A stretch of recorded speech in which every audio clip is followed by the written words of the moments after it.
తొలి సీఎం కేసీఆర్ పాలనలో 10 ఏళ్లు పచ్చగా కలకలలాడిన తెలంగాణ అసమర్థ కాంగ్రెస్ పాలనలో కరువుకు కేర్ ఆఫ్ అడ్రస్ గా మారింది.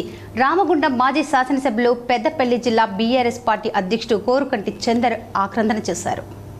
రామగుండం మాజీ ఎమ్మెల్యే కోరుకంటి చందర్ బుధవారం గోదావరి నదిని సందర్శించారు. ఈ సందర్భంగా ఆయన మాట్లాడుతూ కేసీఆర్ ఎంతో గొప్పగా కాళేశ్వరం ప్రాజెక్టు నిర్మాణం చేసి గోదావరి నదిని నిండుకుండలా మార్చారన్నారు. కేసీఆర్ ప్రభుత్వం హయాంలో తాము ఎమ్మెల్యేగా ఉన్న సమయంలో గోదావరి నదిపై తెప్పల్ల పోటీలు నిర్వహించామని చెప్పారు. మహాశివరాత్రి పర్వదినం నాడు భక్తులు గోదావరి నది స్నానం ఆచరించడం ఆనవాయితీగా వస్తుందని, కానీ స్నానాలు చేసేందుకు సరైన నీరు లేక భక్తులు ఇబ్బందులు పడుతున్నారని, ఇది కాంగ్రెస్ పార్టీ అసమర్థత పాలనకు నిదర్శనమని అన్నారు.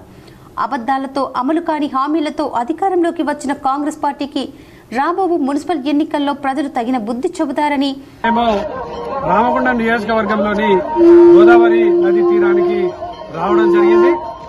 గౌరవనీయులు తెలంగాణ ఉద్యమ మహానాయకులు కేసీఆర్ గారు ముఖ్యమంత్రిగా ఉన్నప్పుడు కాళేశ్వరం ప్రాజెక్టు నిర్మాణం చేయడంతో ఈ యొక్క గోదావరి నిండు కుండలాగా సముద్రాన్ని తలపించేటువంటి విధంగా ఉండేది. మహాశివరాత్రి నాడు గంగా స్నానాలు చేయడం అనేది ఇక్కడ ఆనవాయితీగా సంస్కృతిలో సాంప్రదాయాల్లో వస్తున్నటువంటిది. ఇలా ఈ గోదావరిలో స్నానాలు చేయడానికి కనీసంగా నీళ్లు లేనటువంటి పరిస్థితి ఇలా మీకు బాధ కలిగిస్తా ఉన్నది. కేసీఆర్ గారు ముఖ్యమంత్రిగా ఉన్నప్పుడు ఇదే గోదావరిలో పడవల పోటీలు చేసినాం. ఇలా ఎల్లంపల్లి ప్రాజెక్టులో నీళ్లున్నాయి.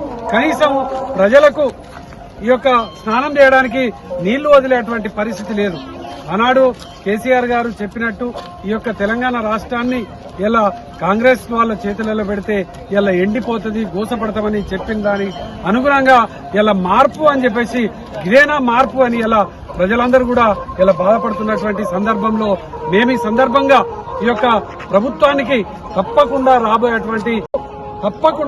స్థానిక సంస్థల ఎన్నికలలో ఈ యొక్క గుణపాఠాన్ని చెప్పాలని ప్రజలందరూ కూడా ఈ సందర్భంగా నేను కోరుతా ఉన్నాను.